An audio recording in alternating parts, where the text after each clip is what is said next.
Bienvenue dans la salle des professeurs de la télévision Futurs Médias. Nous l'avions promis il y a quelques heures. Nous y sommes. Nous sommes mardi. J'espère, chers apprenants, que vous êtes confortablement assis dans votre salon. En tout cas, les professeurs, ils sont là autour de la table, prêts à partager avec vous des moments. Ce sera des moments d'échange, de partage, mais aussi d'apprentissage, tout au service des tout-petits. Je suis avec sur ce plateau Docteur Massamba, nous étions là il y a quelques heures pour le numéro 0 de la salle des profs. Maintenant, c'est officiel, ça va démarrer, le pont est là, c'est ouvert.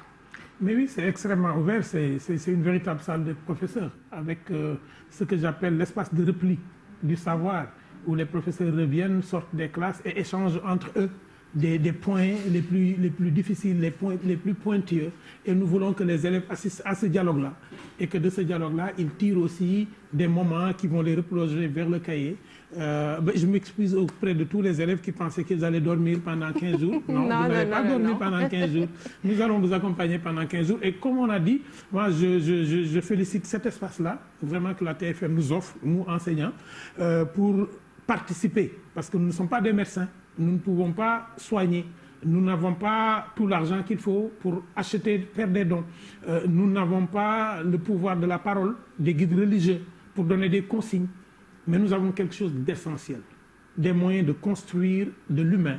Et cet espace-là va permettre à l'ensemble des professeurs, à l'ensemble des instructeurs, aux inspecteurs, aux chercheurs en éducation, de venir dire, voilà, coronavirus, vous êtes entré dans un pays déterminé, où chacun va vous montrer que ce n'est pas vous qui décidez de ce que nos enfants feront, mais nous allons y contribuer. Donc voilà, c'est bien parti et je pense que nous avons une bonne palette pour commencer. Oui, professeur, c'est bien parti avec des enseignants qui ont fait preuve de beaucoup de générosité, énormément de générosité depuis le lancement de l'opération Dan Coronavirus, mais aussi de cette émission La salle des professeurs. Je pense que je vais prendre deux situations. Et la première situation, c'est un professeur d'anglais de Tambacounda qui dit « Réservez-moi le 30, je viens enregistrer ».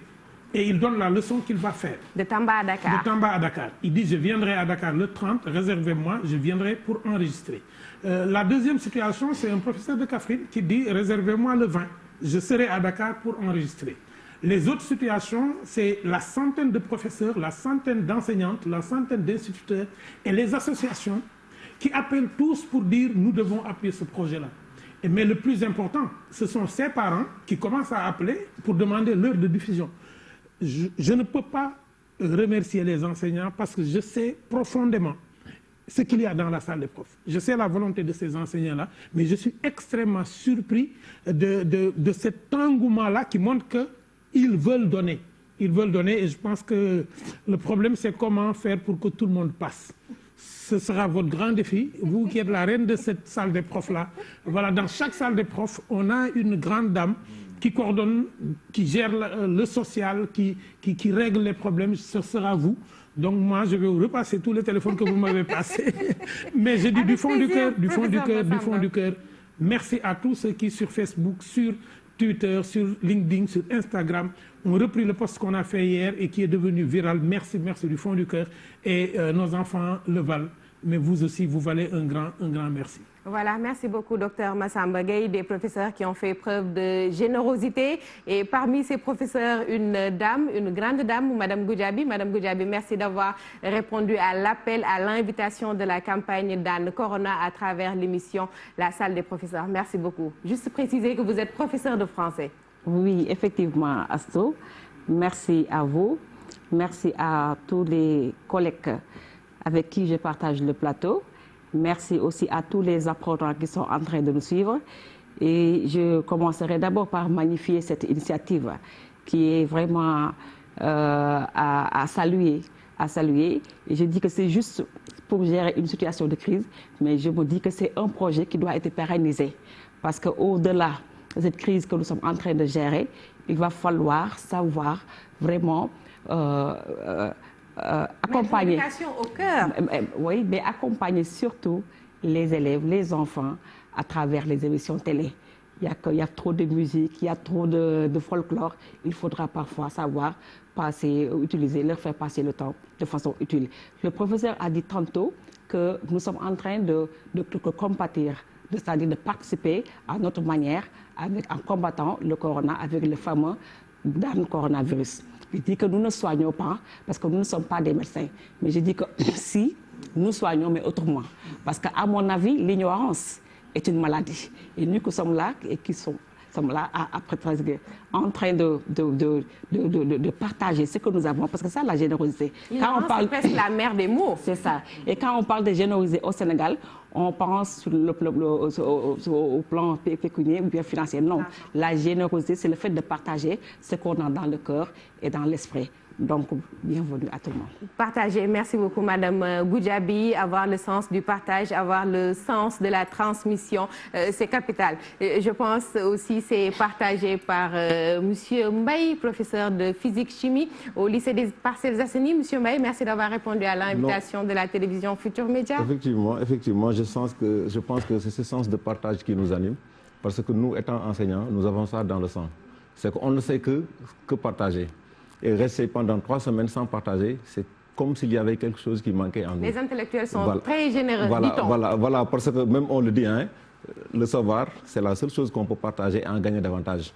Donc, si Ici et dans l'au-delà. Voilà, c'est ça. Donc, si le groupe Futur Média nous offre cette opportunité de venir partager avec nos apprenants pour leur montrer que ces 3 semaines sont des 3 semaines de confinement, mais pas 3 semaines de vacances, et puis ça va leur permettre de mieux consolider certains acquis qu'ils ont eu durant l'année scolaire. Et là, pour le concept, c'est un concept à saluer et comme l'a dit Madame, c'est un concept à pérenniser.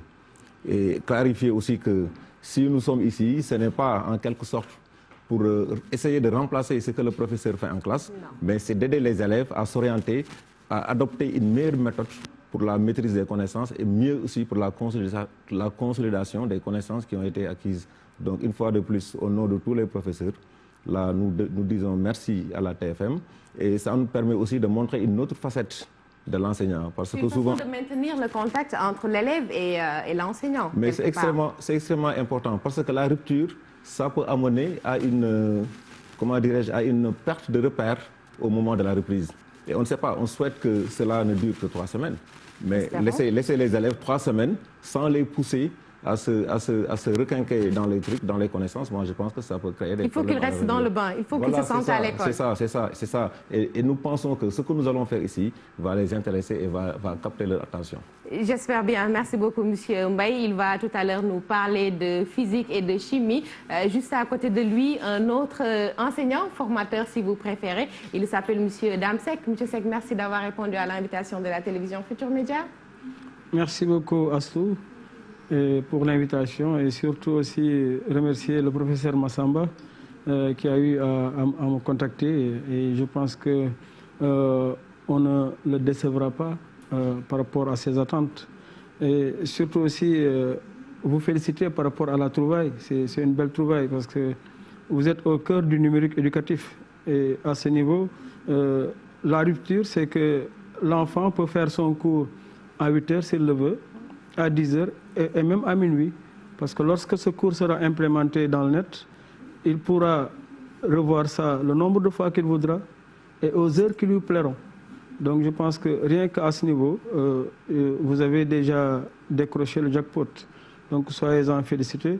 Et surtout rassurer les parents par rapport aux 20 jours dont on parle. Parce que c'est seulement du 16 au 20. C'est cette semaine-là s'il y a perte, qu'on pourrait appeler perte. Donc une semaine, les derniers, c'était déjà sur le calendrier scolaire. Voilà, la fête de Pâques associée à la fête de l'indépendance. Donc c'est pour les rassurer. Et une fois que les cours auront repris, ce que nous souhaitons tous, cette semaine-là sera perlée et sera rattrapée dans les enseignements apprentissages futurs. Donc le quantum ne sera nullement grévé à ce niveau. C'est juste pour les rassurer que nos enseignants sont assez professionnels et assez consciencieux pour attraper cette petite semaine qui n'est qu'une semaine et non pas 20 jours.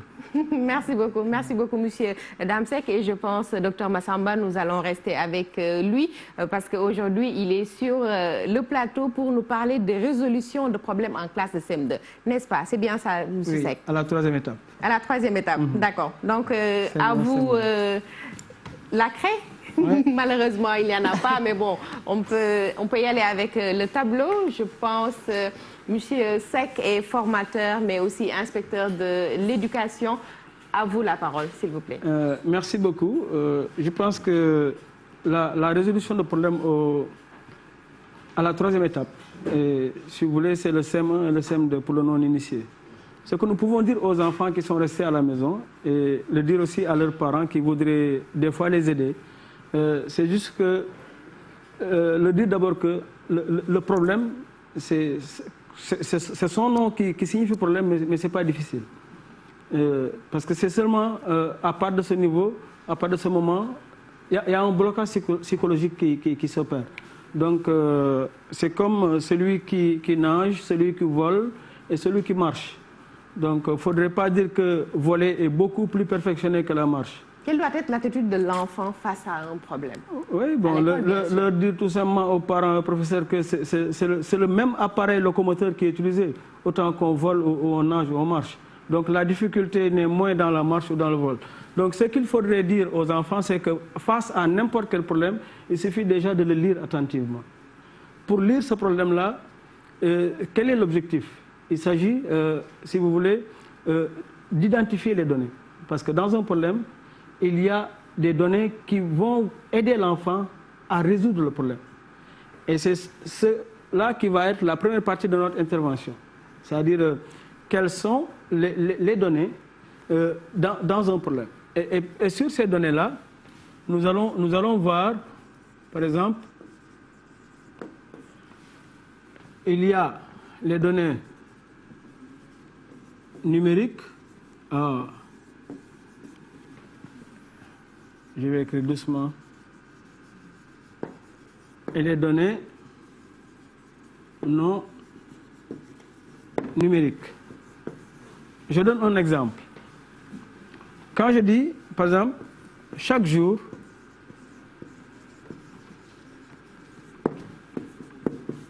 à 8h30, le directeur achète 2 journaux. D'accord? L'un à 200 francs et l'autre à 150 francs.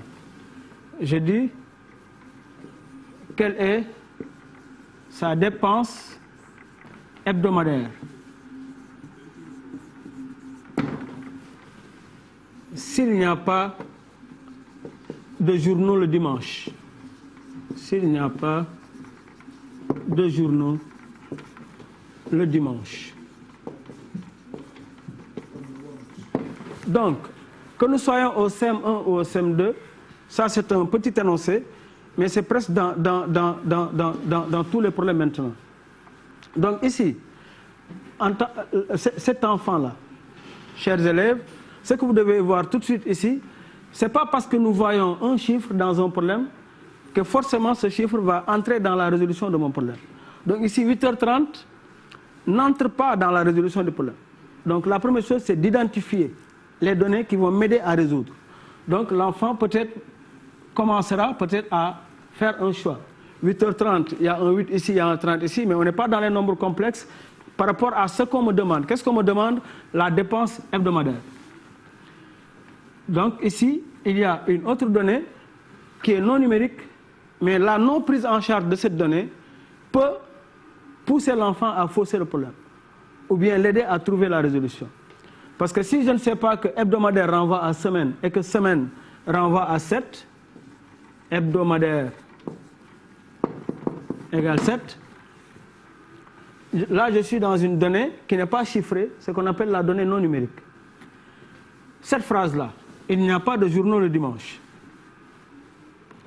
la non prise en compte de cette phrase, il n'y a pas de journaux le dimanche, par l'élève qui se concentre seulement sur 200 francs, sur 150, et quelle est sa dépense? Il ne pourra pas faire moins 1. Donc, il y a d'abord hebdomadaire, qui signifie 7. Il n'y a pas de journaux le dimanche, moins 1, pour pouvoir multiplier maintenant par 6 et trouver la dépense hebdomadaire. Donc, pour tous les problèmes qu'on aura à vous donner, que vous soyez à l'examen certificatif ou en classe, la première chose à faire, c'est d'abord de lire le problème. De le lire et de le relire. Et je répète, dans cette lecture, ce qui est recherché, ou ce que l'élève doit rechercher, c'est d'identifier les données. Et les données, c'est vrai que nous sommes en mathématiques, mais les données peuvent être aussi des phrases sémantiquement correctes dont la non prise en charge peut pousser l'enfant à fausser ou l'aider à trouver. D'accord? Donc, le conseil que nous donnons à ce niveau par rapport à cette entrée en matière, c'est de dire à nos enfants du CM1, du CM2, et même, je peux même dire du CI au CM2, parce que c'est selon, à part du CP, aujourd'hui, il y a de petits problèmes qui peuvent être faits, tout dépend du niveau taxonomique, de leur dire que lecture, traduction même dans sa langue locale, dans sa langue première ou dans sa langue maternelle, c'est selon. Parce que cet enfant de CM2 qui peut prendre 5 000 francs de son papa Massamba Gueye pour aller au marché, et quand le commerçant lui rend 3 000 francs en lieu et place de 3 500, il lui dit tout de suite qu'il manque 500 francs. Donc, quand il est dans la vie active, il a résolu un problème beaucoup plus difficile que ce qu'il a donné en classe. Donc, leur dire que ce n'est pas difficile, mais ce qu'il faudrait, c'est tout juste identifier les données et savoir l'interaction et l'interrelation avec ces données pour aller vers la résolution de ce problème. Ce qui demande une attention particulière, professeur. Une attention particulière. Moi, j'ai une question. Oui. Là, si tout de suite j'ai un enfant de CM2 qui est devant ce problème-là, et qui ne sait pas ce que veut dire numérique, qui ne sait pas ce que veut dire non numérique. C'est-à-dire, comment est-ce que je peux lui dire en phrase très simple ce que moi je comprends en ce moment-là? Ce que vous comprenez en ce moment-là, peut-être comme profane, le parent qui n'est pas initié, c'est lui dire que ce n'est pas parce que nous sommes en calcul que forcément, pour trouver le problème en calcul, c'est seulement les chiffres qui sont dans l'énoncé du problème qui m'aident à trouver le problème. Dans un énoncé, dans un problème, vous avez et des chiffres qui ne servent à rien dans la résolution, des chiffres qui servent dans la résolution, et des phrases et des mots qui ne sont pas des chiffres, mais dont la non prise en compte permet de poser le problème. Donc, c'est leur dire qu'il ne faut pas tout de suite s'engager et dire que c'est facile. Parce qu'un problème comme ça, il est, si vous voulez, très court. Donc, l'enfant, tout de suite, peut anticiper en se disant que c'est facile. Donc, c'est 200 fois 7, ensuite 150 fois 7. Parce que tout simplement, il n'a intégré que hebdomadaire. Mais il n'a pas lu la dernière phrase, il n'y a pas de journaux le dimanche. Il y a une conditionnalité. D'accord? C'est comme si vous mettez dans un problème, jour non ouvrable. Donc il y a des non-dits et souvent les non-dits sont plus importants que les dits. Bon, on peut l'appeler non-dit, mais là c'est explicite, c'est dit. C'est dit. Mais c'est pas un chiffre, c'est un voilà. mot. C'est un des mot. phrases. Ok. Voilà. Donc l'enfant doit être en mesure de décrypter ce qu'il y a derrière ces phrases. Oui, parce qu'en amont, ces choses-là sont déjà apprises. Parce que dans les premières leçons du CM1 et du CM2, c'est là où on apprend une semaine égale 7 jours. Dans une semaine, il y a 5 jours ouvrables et 2 non ouvrables. Donc, dans le libellé de l'énoncé, si on dit un ouvrier gagne 5 000 francs par jour, mais il ne travaille que les jours ouvrables, l'enfant doit penser à multiplier par 5. C'est comme quand on dit que papa dépense 5 000 francs par jour durant le mois de février, alors que nous sommes dans une année bissextile. L'enfant a déjà appris en amont que quand nous sommes dans l'année bissextile, on passe de 365 à 366. Et ce qui fait les 366, c'est parce qu'on est dans le mois de février qui fait 29. D'accord? C'est ça qu'on appelle les données non numériques ou les informations non numériques. C'est selon. On peut être à données ou à information. L'autre chose, c'est quand un énoncé a tout simplement une question finale et sans question intermédiaire. Par exemple, je dis un verger à 210 mètres de périmètre. Point. Sa longueur mesure 17 mètres de plus que sa largeur. Quelle est sa valeur à raison de 50 000 francs le mètre carré? D'accord? Vous avez un énoncé qui est là, un problème. Mais avec une seule question, qu'on peut appeler une question finale. Mais pour aller à cette question finale-là, l'enfant qui n'a pas compris ou qui n'a pas bien lu peut tout de suite dire solution résultat opération et mettre la valeur E2.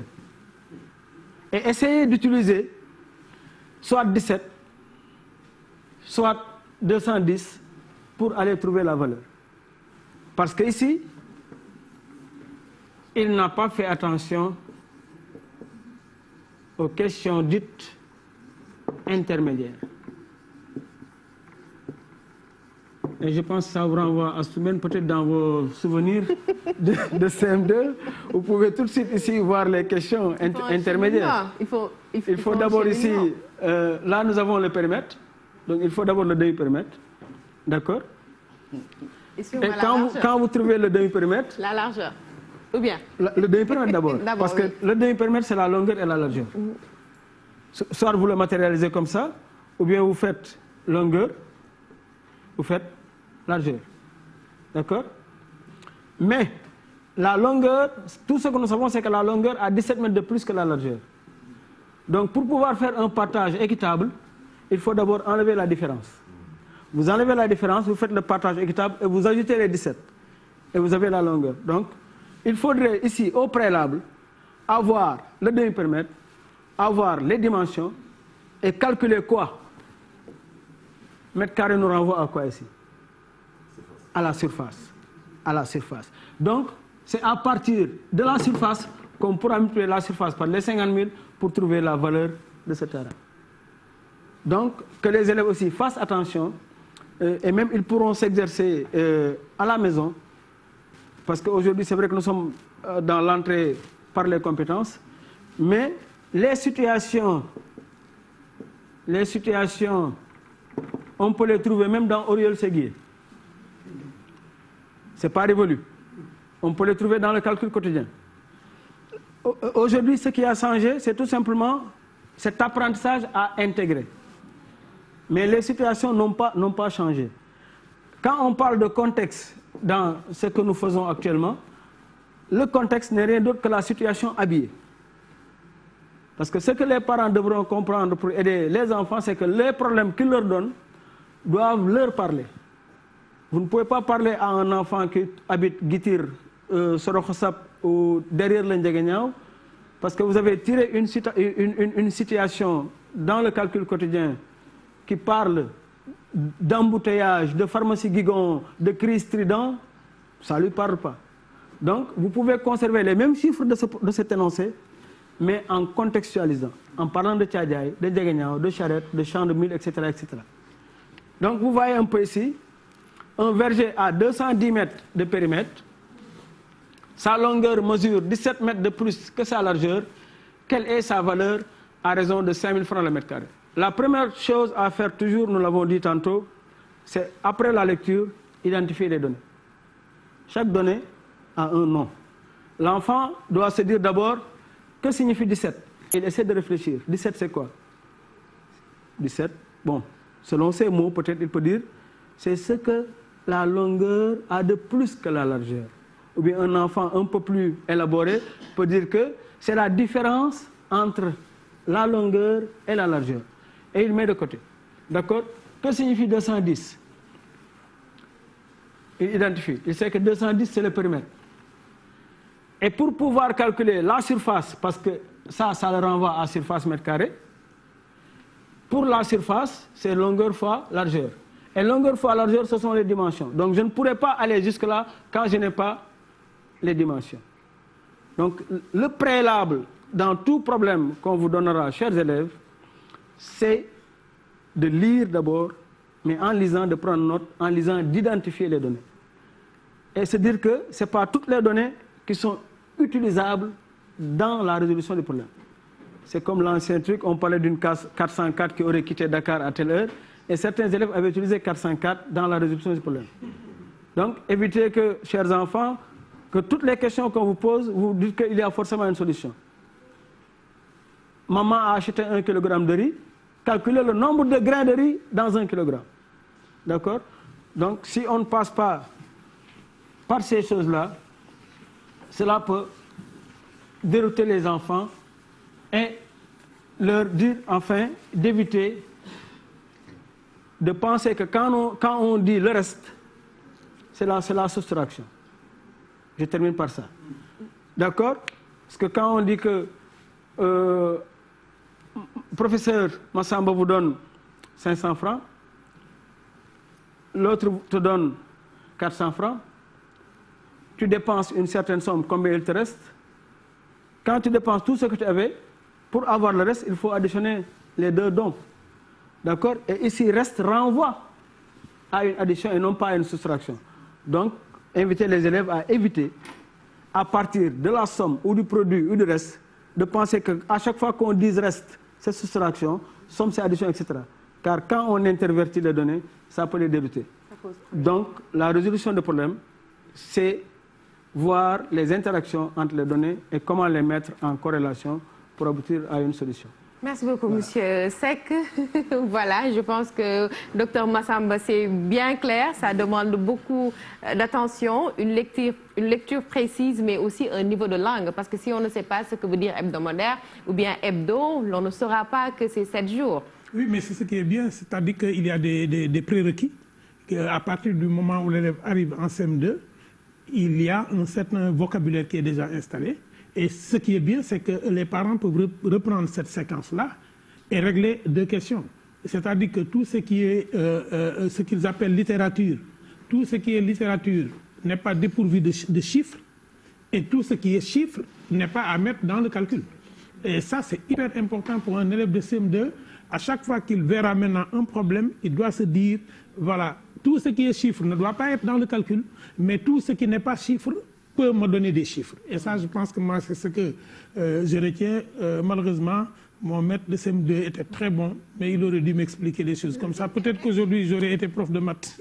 Pourquoi pas? Merci beaucoup, Dr Massamba. Merci beaucoup, Monsieur Seck. Dame Seck, il est formateur, mais aussi il est inspecteur de l'éducation. Et aujourd'hui, il nous proposait comme thème pour ce premier numéro de votre émission, la salle des professeurs, les résolutions de problèmes en classe de CM2. C'est bien ça, Monsieur Seck?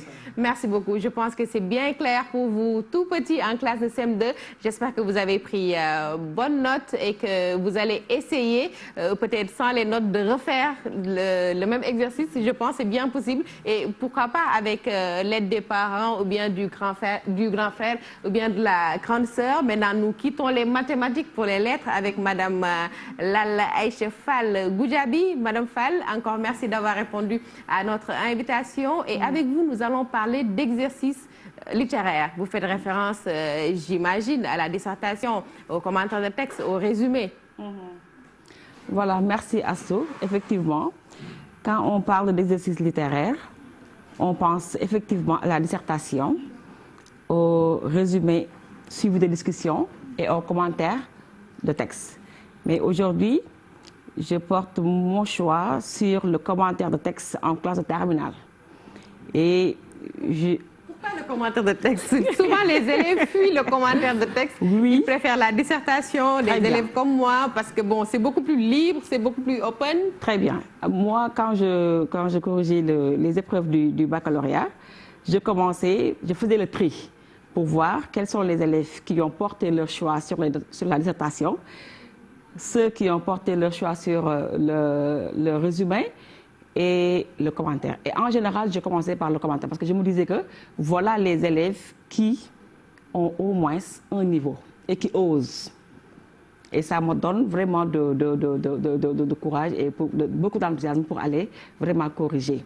Alors, c'était vos élèves préférés en fait. Oui, et le problème c'est que le commentaire de texte n'est pas, la méthodologie n'est pas très bien comprise. Mais une fois vraiment calé, l'élève est déjà à l'abri du hors-sujet. Le commentaire de texte, c'est le seul exercice littéraire qui peut effectivement mettre l'élève à l'abri du hors-sujet. Pourquoi? Allez-y, nous allons vous écouter attentivement. Nous allons déposer stylo, feuille et tout, parce que nous en avons besoin encore. Merci. Donc, je dis que pour la dissertation littéraire, c'est effectivement un sujet qui requiert un bon niveau de langue, une bonne compréhension de la méthodologie, mais aussi un background littéraire qui permet d'étayer les arguments et les illustrations. Si l'élève comprend bien la méthodologie, le sujet qui lui est proposé, et qu'il n'ait pas un background qui lui permet d'apporter des arguments, ça peut faire défaut. Aussi, l'élève peut avoir aussi un bon niveau de langue, une bonne compréhension sur le sujet, et ne peut pas avoir le même degré de compréhension que le correcteur. Et ça pose problème. Autre chose, dans le commentaire texte, je dis que commenter un texte, c'est faire une dissertation littéraire sur le texte. Parce que quand vous dissertez, vous cherchez les arguments, vous cherchez les illustrations selon votre culture générale. Alors que dans le commentaire texte, les arguments sont dans le texte, les illustrations sont dans le texte. Donc vous êtes confiné dans le texte. Mais il y a un danger. Quand on vous donne un texte à commenter, un texte qui est tiré d'une œuvre que vous maîtrisez, il ne faut pas commettre l'erreur d'aller extrapoler vers ce que vous connaissez et que le texte ne vous propose pas.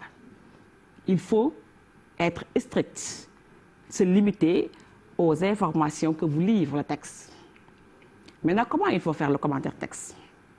Quand on fait un commentaire texte, il faut savoir que pour tous les exercices littéraires, il y a toujours 3 parties. Une introduction, un développement et une conclusion. Et maintenant, l'introduction comporte, dans tous les pays du monde, l'introduction de la dissertation et du commentaire comporte 3 parties. En dissertation, on dit amener le sujet. Je dis aux élèves, quand je vous dis amener le sujet, ne portez pas le sujet, non. Amener le sujet, c'est une manière de dire partir du général au particulier. Vous amenez le sujet parce que dès la première phrase, le correcteur, sans avoir lu le sujet, doit savoir de quoi il s'agit dans ce sujet. Alors, quand on amène le sujet, dans la deuxième partie, on pose le sujet. La problématique est posée. Et la deuxième partie, c'est l'élaboration du plan. C'est exactement la même chose avec le commentaire. Dans l'introduction du commentaire texte, on a aussi 3 parties. Finalement, je vais faire la navette entre la dissertation et le commentaire. Alors, donc, dans l'introduction du commentaire, on a 3 parties. La première partie, c'est ce qu'on appelle la mise en contexte. Et quand on dit mise en contexte, c'est amener le sujet. Le deuxième point, il s'agit de la présentation du texte. Et le troisième point, c'est l'annonce du plan. Comment il faut faire pour faire la mise en contexte? J'ai ici un texte de... Nous allons suivre attentivement. J'ai ici un texte de Louis Aragon, un surréaliste. Le texte est un poème qui s'intitule Discours. Alors, extrait de Discours à la première personne, édition Gallimard, 1969. Et dans le commentaire de texte, il y a toujours ce qu'on appelle la consigne, comme dans la dissertation. Quand on vous donne un sujet de dissertation, quand vous lisez, je parle sous le contrôle du professeur, vous lisez le sujet, mais en lisant le sujet, l'élève doit être à même de faire la différence entre l'opinion et la consigne. Qu'est-ce que c'est que l'opinion? L'opinion, c'est ce qu'on nous dit dans le sujet. Mais la consigne, c'est ce qu'on nous demande de faire de l'opinion. Dans le commentaire aussi, nous avons le texte qui est bien labellé en 1, 2, 3, 4, 5 strophes.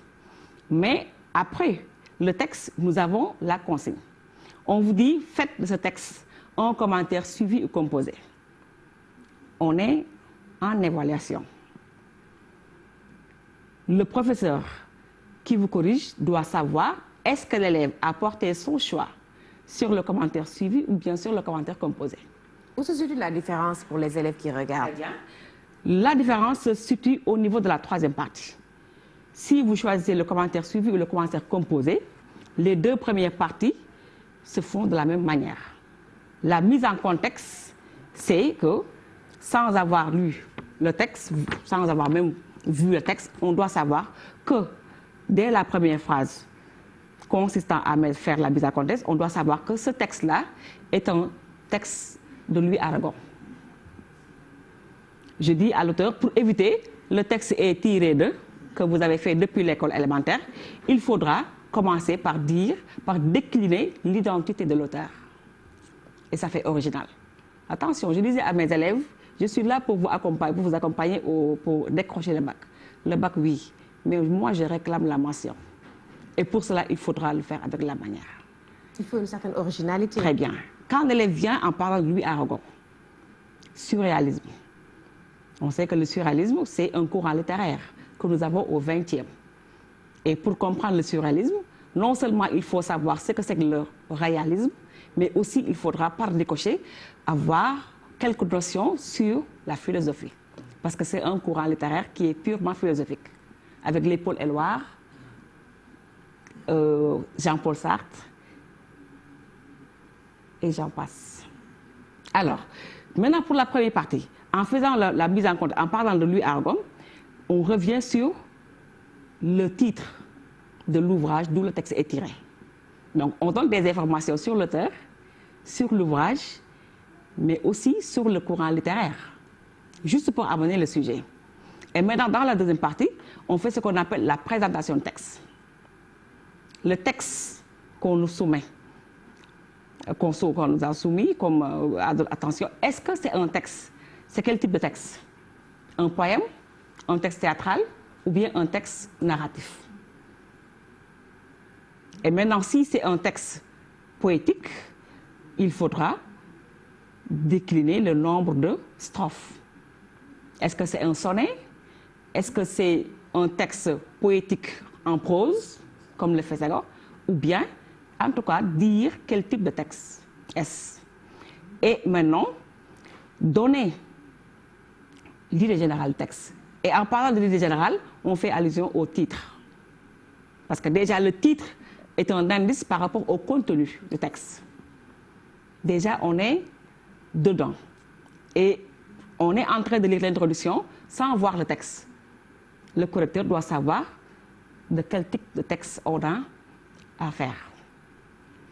Et maintenant, dans la dernière partie, c'est là où se trouve la différence entre le commentaire suivi et le commentaire composé. Vous êtes en examen, vous êtes obligé de mentionner votre choix. Vous mettez commentaire suivi. Et si vous dites commentaire suivi, attention, après avoir présenté le texte, après avoir fait la mise en contexte, il faudra faire ce qu'on appelle la délimitation de texte. On délimite le texte parce qu'il faudra expliquer le texte par partie. Et maintenant, vous dites que le texte est délimité en général deux parties. Si le texte est trop long, on peut le délimiter en trois parties. Mais sinon, on délimite le texte en deux parties. Et maintenant, vous dites de la première ligne à la... Quand c'est un texte poétique, on peut dire du premier vers au vers, par exemple, 8. On donne un titre à cette partie. Deuxième partie, on dit du vers 12 à la fin et on propose un titre. On le mentionne. Ça, c'est le commentaire suivi. Et l'élève est obligé de commenter le texte pas à pas, comme son nom l'indique, commentaire suivi. Par contre, si c'est un commentaire composé, on procède par centre d'intérêt.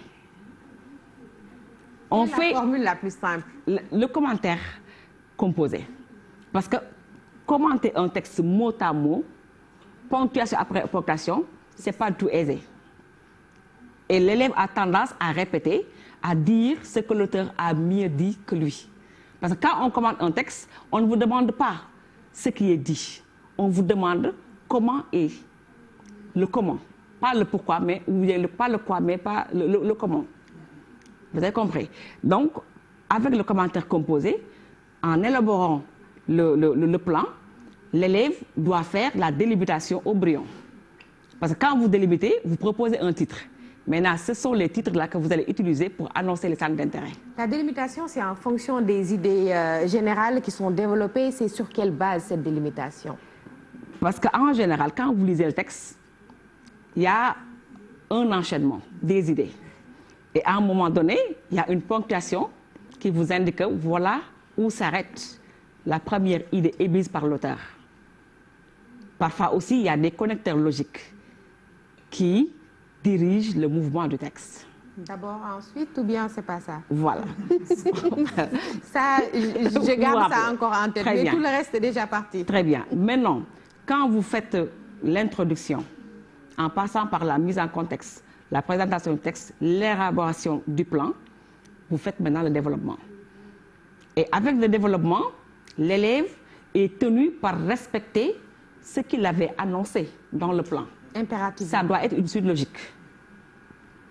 Vous avez annoncé par exemple, et attention, avec le commentaire texte, dans la consigne, le fil conducteur est déjà annoncé. Écoutez, c'est la consigne. On vous dit, pour le commentaire composé, vous pouvez vous appuyer sur le système d'énonciation, les temps verbaux et les images pour relever les effets de contraste qui font de ce poème une invocation lyrique où Aragon exprime avec regret tout son élan de sympathie aux hommes et l'incompréhension de ces derniers. Ça veut dire que déjà le contenu est déjà annoncé dans la consigne. Non seulement on vous a donné les deux grandes lignes qui sous-tendent le texte, mais aussi on vous a donné des indices. Parce que quand on commente un texte, il faut aussi penser aux procédés. Et les procédés, ce sont les comment. L'auteur a évoqué tel thème, comment il l'a évoqué? Par quel procédé il est passé pour évoquer tel ou tel thème? Et dans ce cas, il faudra penser, c'est-à-dire que l'élève doit prendre sa feuille de brouillon pour lister les procédés qui interviennent dans le texte. Et en parlant de procédés, il faut penser déjà à l'énonciation. Qui est-ce qui parle dans le texte? Quels sont les pronoms qui sont utilisés? Est-ce que c'est le je? Est-ce que c'est le tu? Mais il ne suffit pas de dire que dans ce texte, l'auteur a utilisé la première personne. Quel est l'effet recherché? Pourquoi le je au lieu de tu? Quels sont les temps verbaux qui sont utilisés? Quelles sont les ponctuations? Parce que chaque ponctuation a sa signification dans le texte. Avec femme nue, femme noire, Léopold Sédar Senghor a comparé la femme noire aux fruits mûrs. Chez le profane, il peut voir en cette comparaison peut-être une touche un peu péjorative. Mais non. Je dis que quand vous êtes une férue des fruits, vous allez au marché pour acheter des fruits, vous voyez le commerçant avec sa belle étale, vous approchez, vous êtes déjà attiré par beaucoup de choses. D'abord, par la diversité des couleurs. Vous approchez les fruits, vous voyez les pommes rouges, vous voyez les pommes vertes, vous voyez les agrumes, vous voyez les raisins. Quand on est un homme, Massamba est libre de dire que moi, je préfère une femme noire, Tébène comme Astou Ben Thioub. Seck peut dire que moi, je préfère les femmes de teint clair. Donc c'est un choix. Là, c'est la vue. Mais quand vous approchez, il y a autre chose qui vous guide, c'est l'odeur. Jigéen lu mu rafet rafet bu xeeñul neex amul solo. Mais automatiquement, quand vous approchez, il y a autre chose. Un réflexe, vous touchez. Qu'est-ce que vous testez? La fermeté. Je disais aux élèves, c'est déjà utilisé. C'est pareil aussi pour les fruits. Donc là, qu'est-ce qui intervient? Les organes de sens.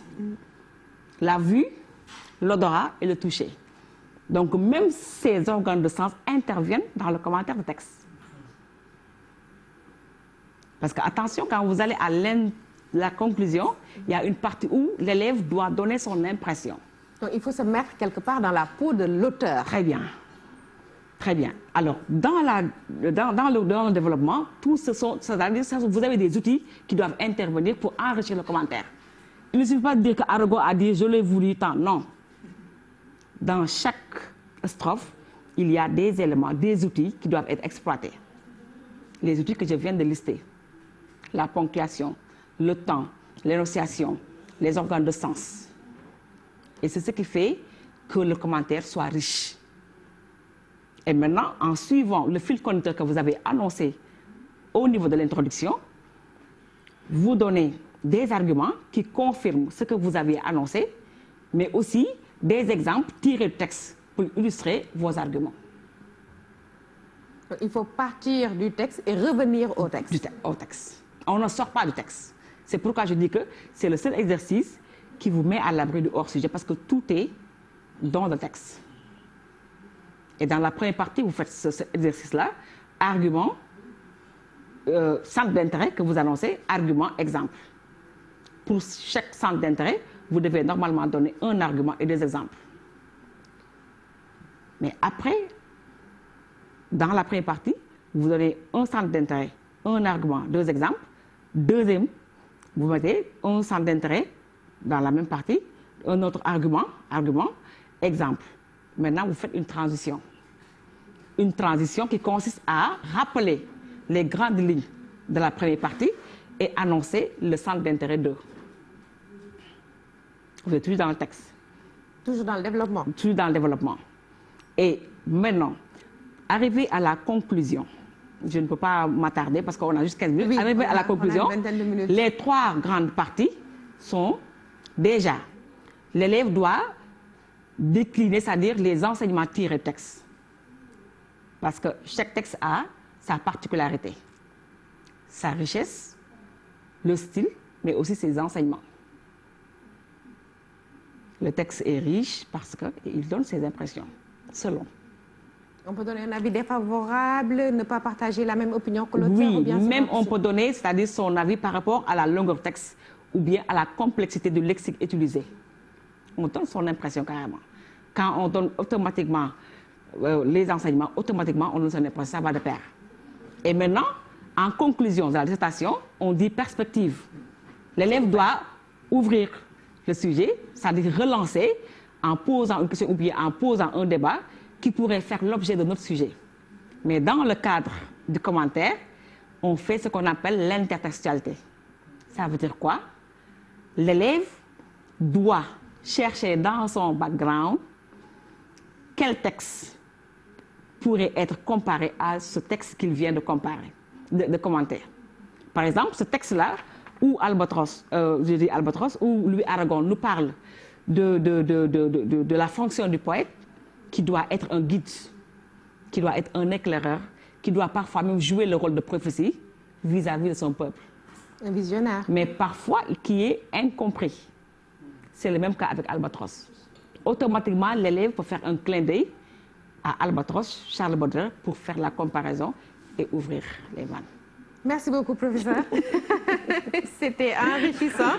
Je vais devoir revoir mes cours parce que là, docteur Massamba. Ah ben oui, mais je peux pas ne pas dire que c'est... Voilà, je comprends pourquoi ces élèves l'adulaient. Voilà, et la poursuivaient dans la cour de Kennedy. Et bien voilà, quoi, c'est aussi ce qu'on avait envie de partager avec les élèves. C'est cette chaleur, c'est cette passion qu'on voit de cette enseignante-là qui parle. C'est comme si elle était elle-même en train, voilà, de transmettre une énergie.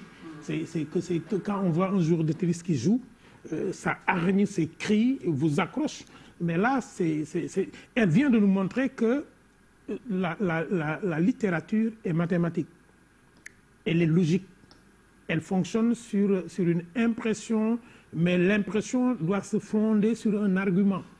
Et un argument doit être scientifique, quel que soit le domaine. Littéraire ou ailleurs, un argument doit être toujours scientifique parce que l'argument doit être illustré. C'est exactement moi. Ce que je retiens, c'est des mouvements de vagues dans un texte. Et ben voilà, c'est dommage. de la poésie. C'est dommage qu'elle n'ait pas été mon prof de voilà. C'est lui qui fit mon professeur. C'est lui qui fit mon professeur. Retourner à l'école avec Dr Massamba. Mais ça donne envie. Moi, carrément, ça me donne envie de retourner apprendre. Ça donne envie là, ça donne envie d'aller, de retourner en classe et d'apprendre. Et moi, j'aime cette passion-là. Pour moi, enseigner, c'est transmettre une passion. Si vous n'êtes pas passionné, ben, un vendeur de mangue qui n'est pas passionné par ses mangues ne va pas bien les étaler. Et je garde un mot, background. Et ça, elle parle de terminale. Je dis toujours en seconde aux élèves, attention, pourquoi est-ce que vous n'apprenez plus la grammaire? Pourquoi est-ce que vous n'apprenez plus le vocabulaire en seconde? C'est très clair. On considère que de la 6e à la 3e, de CP1 à la 3e, vous avez la langue maintenant. Alors, qu'est-ce qu'on vous enseigne? Les lettres. Et les lettres se trouvent où? Là où il y a littéraire, dans la littérature et dans les livres. Dans les livres, oui, c'est capital. Il faut avoir un bagage intellectuel, beaucoup de culture générale, c'est important pour faire ces exercices littéraires. C'était avec Madame Lalla Aïchefal Goudiaby. Merci pour ces moments de partage. Nous avons écouté l'enseignante, mais par moments, nous avons aussi écouté la maman. Merci beaucoup. Merci. Maintenant, nous passons à Monsieur Mbaye qui va nous parler de physique, chimie et ce soir spécialement de chimie. Bon, ça fait un peu peur, les maths, les sciences, mais rassurez nos chers apprenants quand même. Comme le disait bien M. Seck, je pense que c'est le titre même qui est problème. Parce que la chimie, je dis que c'est la partie la plus attrayante des sciences. Ah bon?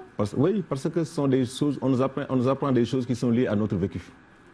Des choses que nous savons, des choses que nous voyons. Maintenant, que nous côtoyons au quotidien. Voilà, c'est ça. Maintenant, en classe, le prof va nous amener à comprendre pourquoi telle chose est ainsi. C'est ça la chimie. Donc, c'est l'étude de la matière. Moi, je dis que c'est la partie la plus attrayante des sciences. Et ce qui me fait plaisir, hein, si vous le permettez, c'est quand M. Seck faisait tout à l'heure sa présentation, moi, je dis que nous, en classe aussi, on a besoin de ça. On a besoin à apprendre à l'élève comment on résout un problème. Parce qu'il est bon d'avoir la connaissance, mais si on n'a pas les compétences pour pouvoir utiliser les différentes connaissances que nous avons acquises, ça pose problème. C'est ce qu'on appelle la pédagogie? Très bien, la pédagogie. Mais aussi ce qui est plus intéressant, c'est la multidisciplinarité que les élèves doivent maîtriser. Parce que tout à l'heure, quand j'ai entendu Mme Goudiaby parler, moi je me suis dit que mais nous, c'est ce que nous demandons à nos élèves pour la résolution d'un problème. Parce que d'abord, il y a l'appropriation, comme il l'a dit tout à l'heure, il y a l'appropriation du problème. Il y a la contextualisation du problème. Parce que c'est ce qui nous permet nous-mêmes de trouver les ressources pour pouvoir résoudre ce problème. Donc finalement, tout est link en fait. Tout est linké, tout est linké. Voilà, ça sera un plaisir. Monsieur Mbaye. Oui. Ça sera un plaisir. Bon, peut-être de faire un tout petit peu la différence entre ce que nous venons de vivre et peut-être ce que je vais présenter. Et c'est dommage qu'il n'y aura pas de relance hein, dans la présentation. En tout cas, voilà. Je ne vais pas prendre le risque. Et voilà, et comme je l'ai dit, sujets que je ne maîtrise pas trop. Et comme je l'ai dit tantôt, nous n'avons ni la prétention ni l'ambition de se substituer par rapport au cours qui a été fait par les professeurs. Ce que nous voulons, tout simplement, c'est de pousser l'élève à mieux organiser son étape de révision. C'est-à-dire une consolidation des acquis pour un renforcement des compétences. Parce que d'après même la présentation de l'épreuve, il y a une partie où on évalue le savoir, sont les connaissances, et une partie où on évalue le savoir-faire. Comment l'élève, à partir de ses connaissances, peut intégrer ses connaissances pour la résolution d'un problème donné. De la théorie à la pratique, vous voulez dire? Très bien. Et même de l'utilisation même de cette pratique dans la vie quotidienne. Et c'est la raison pour laquelle tout à l'heure je disais que si le temps nous le permet, on va faire des applications par rapport à deux choses qui sont importantes. La synthèse de l'aspirine, et ça fait... Le contextier. Voilà, c'est le contextier. Et aussi la synthèse du savon. Tous les deux entrent dans le même. Voilà, surtout le savon à cette période de coronavirus, avec l'opération Dan Corona, nous en aurons forcément besoin. Voilà. J'ai choisi la chimie parce qu'à l'examen, dans la présentation de l'épreuve, il y a 8 points qui sont réservés à la chimie. Et ce que j'ai l'habitude de dire à mes élèves, on a 8 points qui nous sont donnés. Parce que dans la chimie, toutes les questions auxquelles on peut s'attendre sont des choses qui ont été déjà traitées dans le cours. Donc on a plus de chances de trouver que de fausser si on a très bien appris notre cours. Raison pour laquelle je vais leur présenter une petite synthèse de la première partie, à savoir la chimie organique. Et pour cette synthèse, je vais leur parler des acides carboxyliques.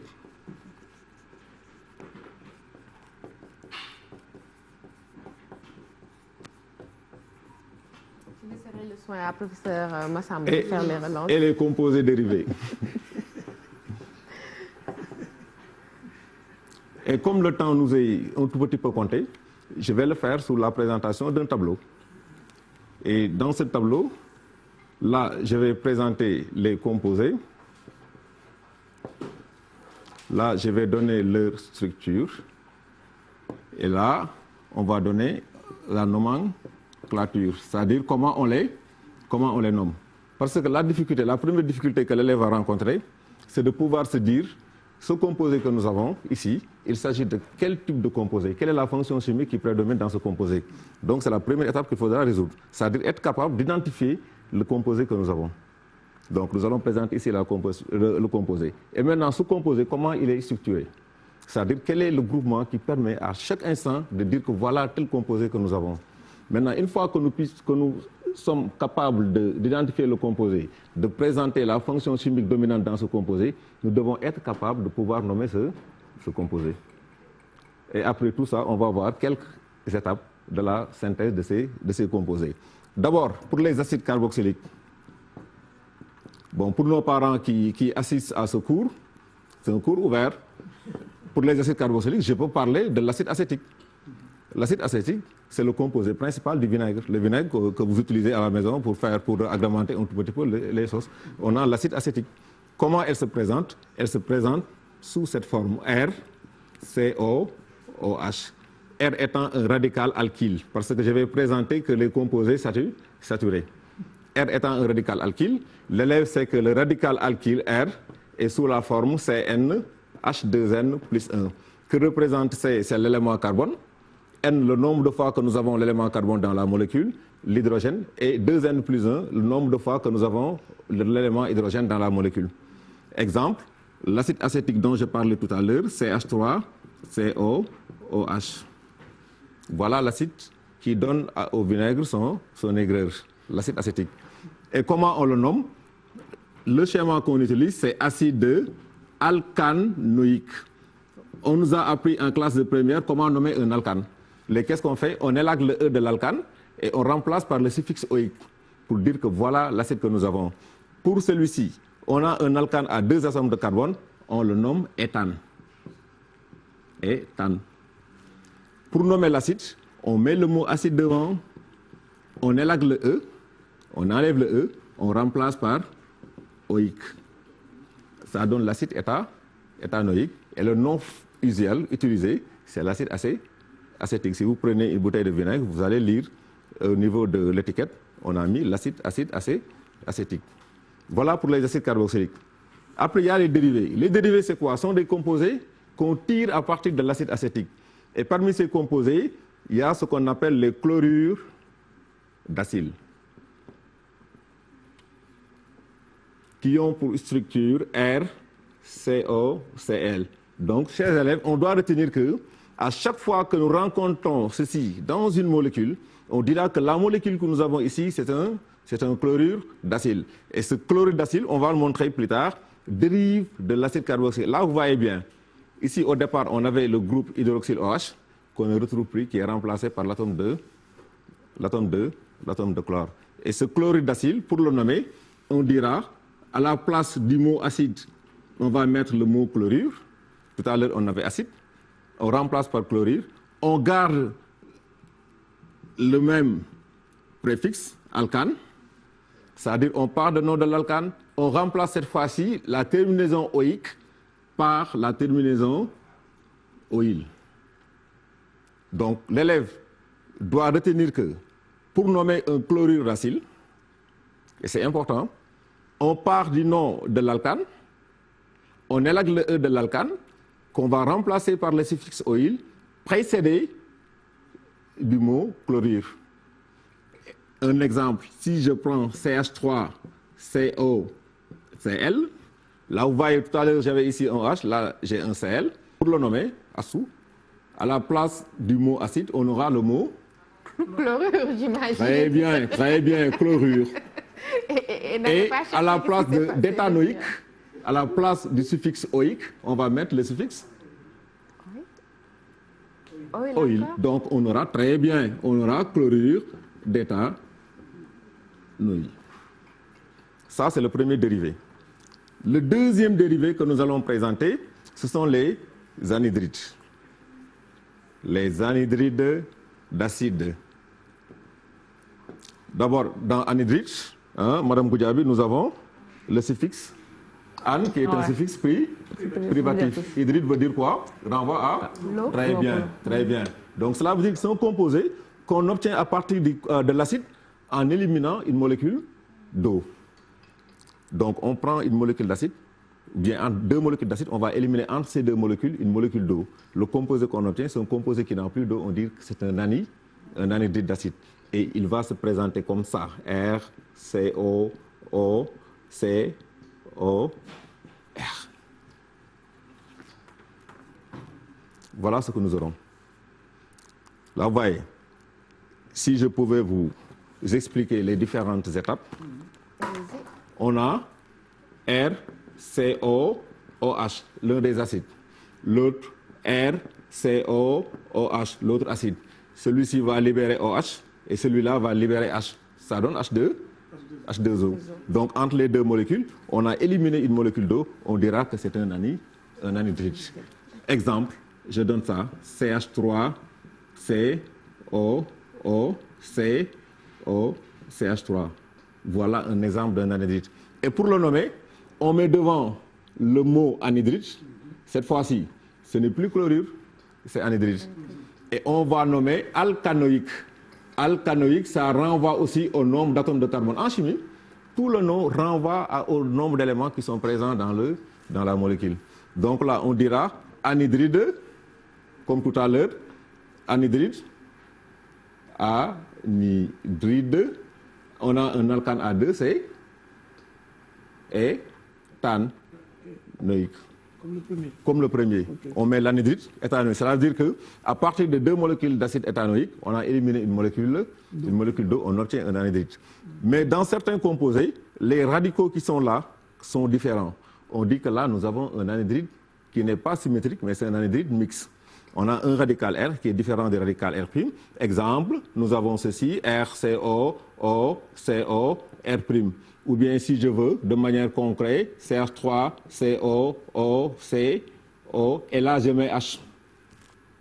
Vous voyez ici, on a un anhydride avec, plutôt, un acide avec un seul atome de carbone. Là, nous avons un acide avec deux atomes de carbone. Ici, le radical, c'est CH3. Ici, on a un H. Donc, les deux sont différents.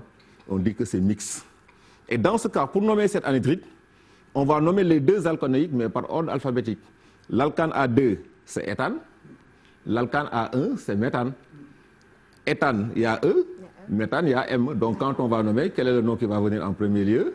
Éthane. Très bien. Et donc là, on dira anhydride éthanoïque. Après, on fait suivre méthanoïque.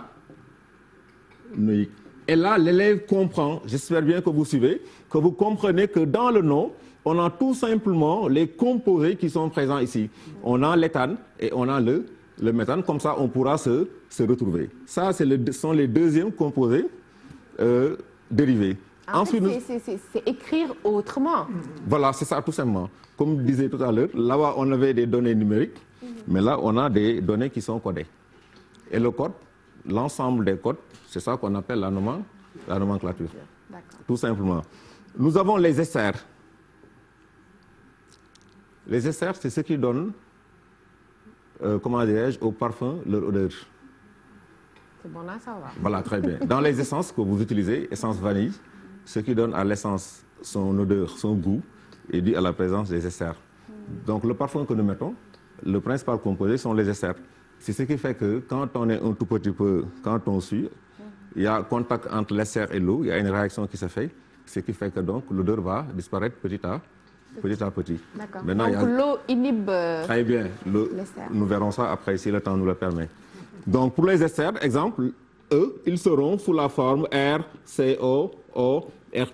La différence entre l'anhydrite que nous avons ici, c'est que là, nous avons totalement ce groupe-là qu'on appelle le groupe carboxyle qui était présent, mais là, ce groupe carboxyle disparaît. On a un ester, et pour les nommer, on dira alcanoate, et là, ça devient compliqué. Là, ça devient compliqué pour Assoum, mais pas pour les élèves. Alcanoate. Très compliqué, je dirais. Mais pour les élèves, si on dispose de ces schémas, ça nous permet exemple en classe, quand je donne les noms, je dis aux élèves, on nomme pour nommer un ester, on part du nom de l'alcane, on remplace le E final par OH et on fait suivre un radical alkyle. Mais là, je leur dis que ça, c'est compliqué. Ça, c'est pour Mme Gouyabi. Mais je leur dis présentement que pour nommer un alcane, un ester, on dit alcanoate d'alkyle. C'est quoi l'alcanoate? C'est la partie de la chaîne carbonée qui est liée au groupe carboxyle. L'élève sait ce que c'est que le groupe carboxyle. Donc cette partie-là, c'est ça qui va me donner le carbonate, plutôt le carboxylate, ou bien l'alcanoate. Donc il y a plusieurs phases. Et vous savez plus que moi que les élèves en série S2 ont un tout petit peu peur du français.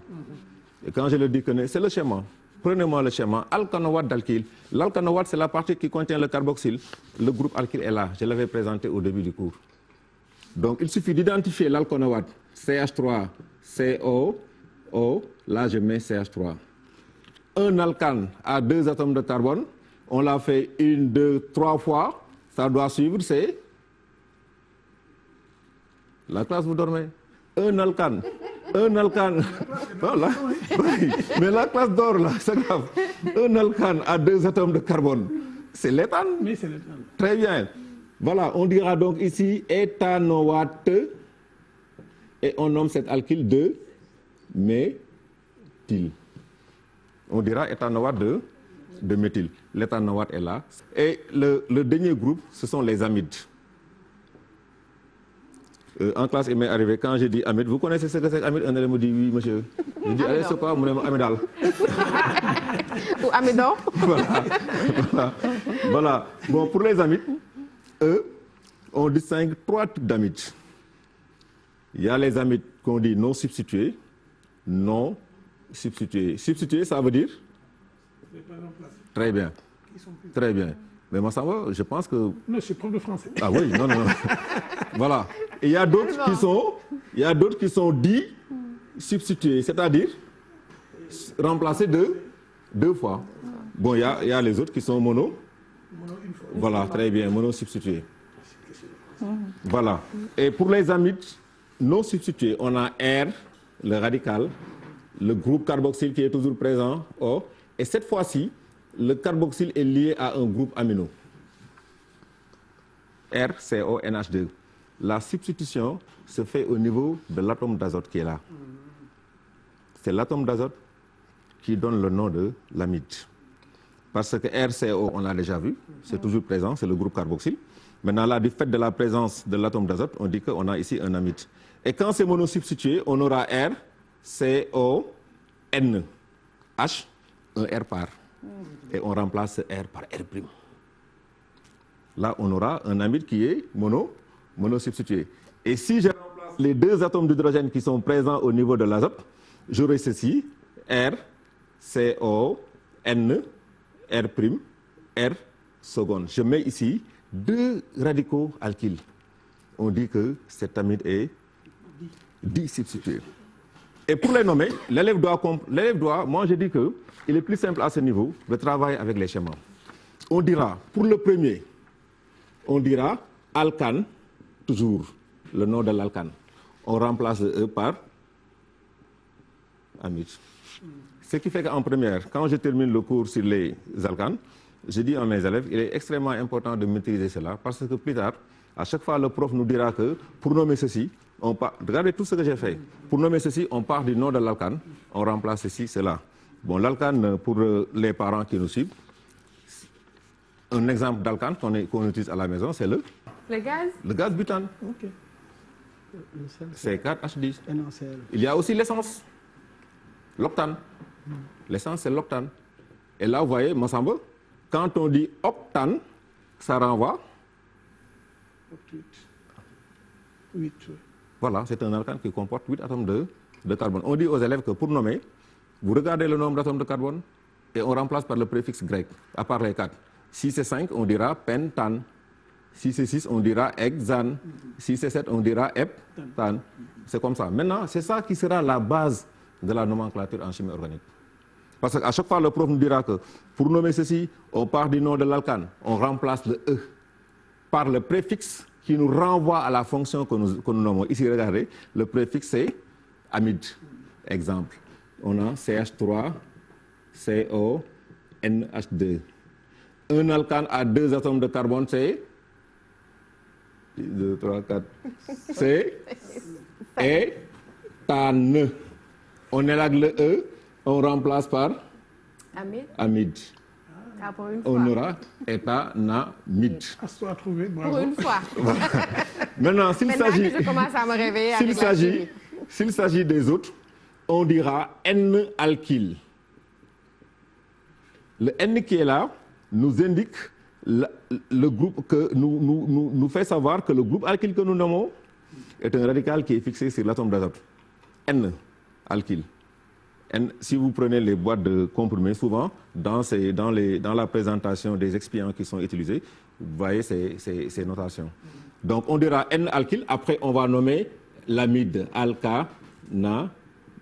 Exemple, si je donne ceci, CH3, CO, NH, CH3. Ce groupe-là, on l'appelle méthyle. Il est lié à l'azote, donc on dira N-méthyle. L'alcane, c'est alkanamide. S'il y en a 2, les 2 radicaux, on va les nommer par ordre alphabétique. Et voilà, ça, c'est un problème qu'on rencontre souvent en classe, le fait de pouvoir donner les noms.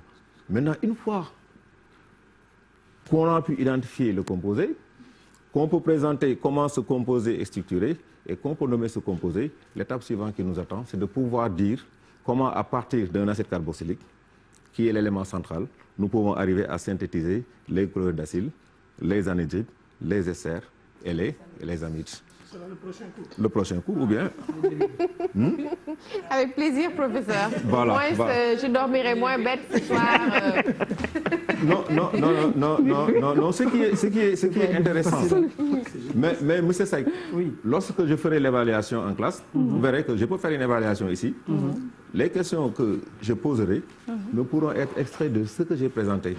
Cela veut donc, chers élèves, vous qui êtes à la maison, en chimie, ce qu'on vous demande tout simplement, c'est de comprendre le cours, de lire le cours, de comprendre le cours, de maîtriser les connaissances qui sont données dans le cours. Et là, on va vous demander de restituer.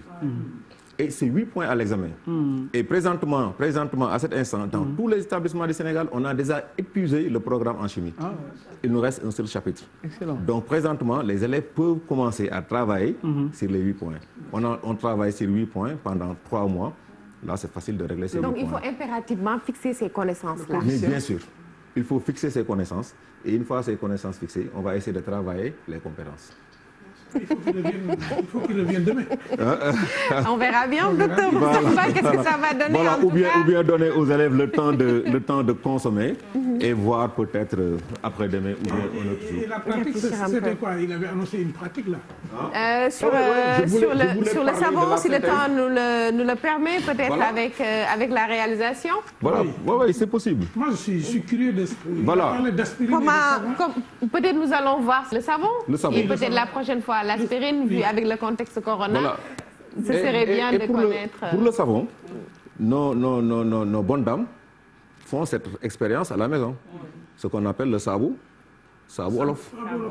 Sabou olof. Si on demande les composantes, ce qu'elles utilisent, il y a la cendre qui va remplacer ici la base. Il y a l'huile qui va remplacer le corps gras que je vais utiliser. Donc pour avoir le savon, d'abord il y a une première étape. Il faut synthétiser ce qu'on appelle le triglycéride. C'est un triester du glycérol. CH3, non CH2, OH, CH, OH, CH2, OH. Ça, c'est ce qu'on appelle le glycérol. Ça renvoie à quel produit? À glycérine. Très bien. Pour la plante des pieds. Très bien, très bien. Ça, au moins, je connais. Donc ça, c'est le glycérol. On fait réagir le glycérol avec 3 molécules d'acide, RCOOH. Au niveau de chaque fonction OH, il y aura une réaction avec une molécule d'acide, ce qui va nous donner ceci, CH2OCOR. Je répète ceci, hein. RC, double liaison O. Le H va partir avec le OH, ce qui va donner H2O. Comme j'ai 3 fonctions, j'aurai ici 3 H2O. Et le reste, c'est une répétition. Je vais répéter.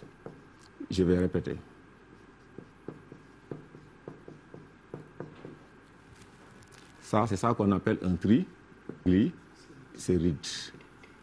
Et si ceci est un acide gras, chers élèves, un acide gras, le prof nous a dit ça en classe, c'est un acide carboxylique qui contient au moins 4 atomes de carbone. Si ceci est un acide gras, le triglycéride qu'on obtient, c'est ça qu'on appelle le corps gras. Et les corps gras, vous les connaissez. Maintenant, on prend ce triglycéride, on va faire ce qu'on appelle sa saponification. Bon, nos mamans vont prendre ça, on trouve ça dans l'huile. Exemple, au bac 2013, on avait donné la synthèse du savon à partir de l'huile de palme. Voilà, l'huile de palme, c'est l'acide hexadécane-dioïque, donc qu'on utilise ici, qui est un acide gras. Le triglycéride qu'on obtient, et on fait sa synthèse, ça veut dire qu'on part de la molécule qui est là, RCOR, CHOCOR. Je ne fais que recopier ce qui est là, CH2O, COR, avec, ils vont chauffer à reflux, en présence de Na plus OH-. Ça, vous le connaissez, c'est la soude.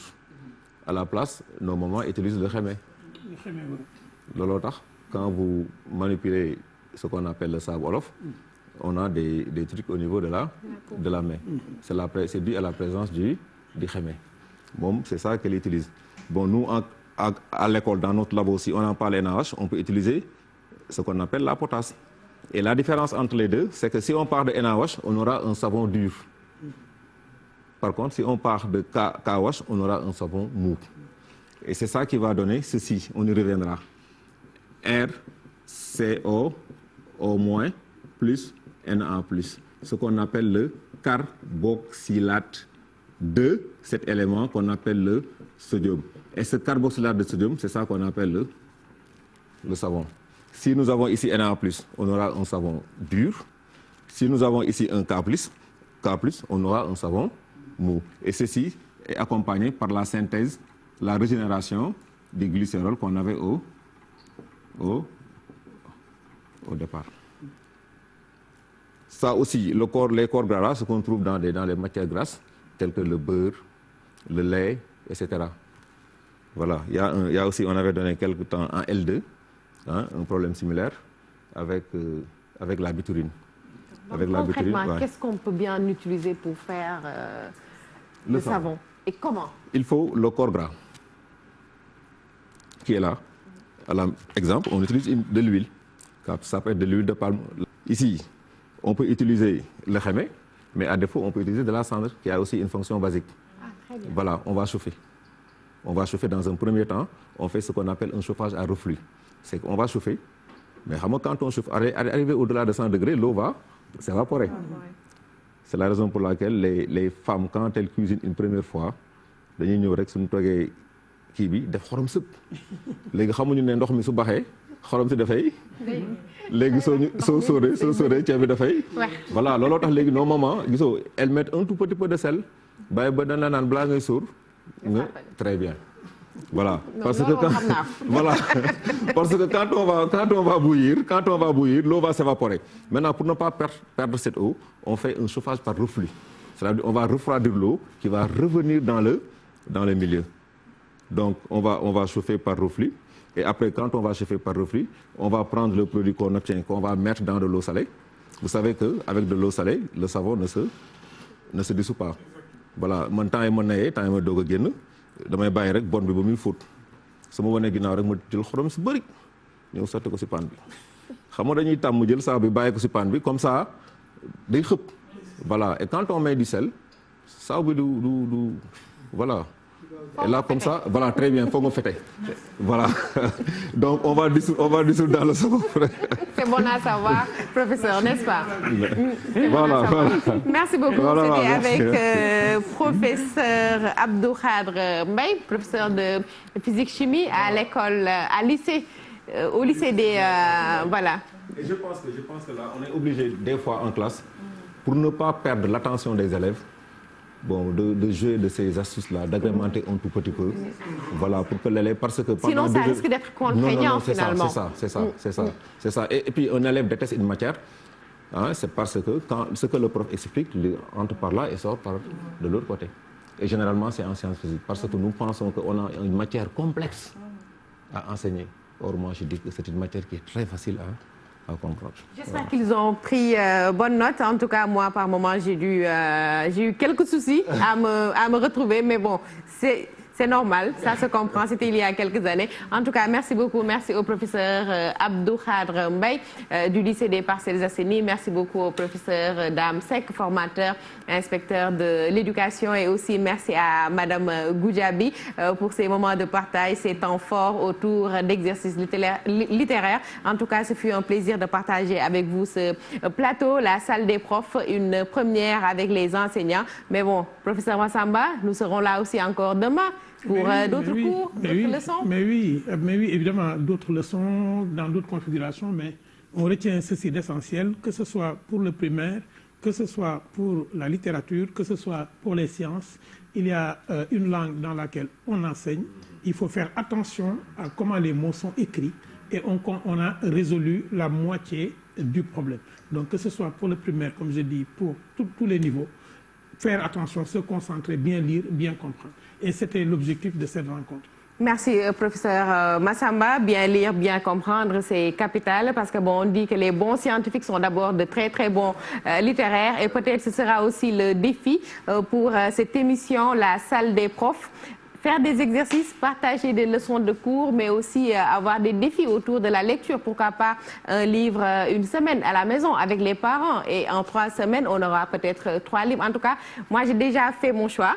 Ce sera l'appel des arènes d'Aminata Sow Fall. À la maison aussi, chers apprenants, docteur Massamba, ils ont la possibilité d'aller à la bibliothèque de papa ou de maman, de choisir un livre. Ou si vous habitez Ouakam, passez chez Astumben, prendre un livre, ce sera avec plaisir, docteur Massamba. Mais exactement, et l'objectif, ce qu'on va demander à tous les apprenants qui nous regardent, c'est de nous dire quel est le livre qu'ils ont lu cette semaine.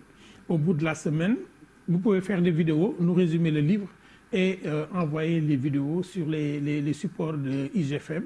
Et à la fin, on verra qui a lu le meilleur livre, mais ce n'est pas nous qui allons décider, c'est la qualité de votre résumé qui va décider. Donc le challenge, c'est quel livre as-tu lu cette semaine?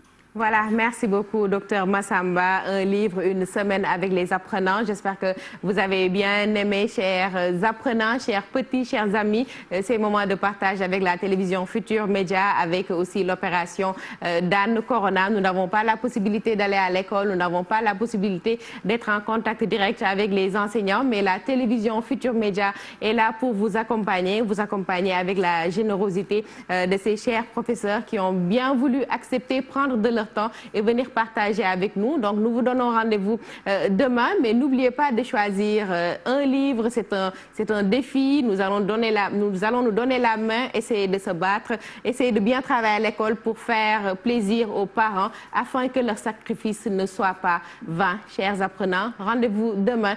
J'en suis sûre, ensemble, nous y arriverons, Inch'Allah. Très bon courage et à demain. Merci à l'équipe technique.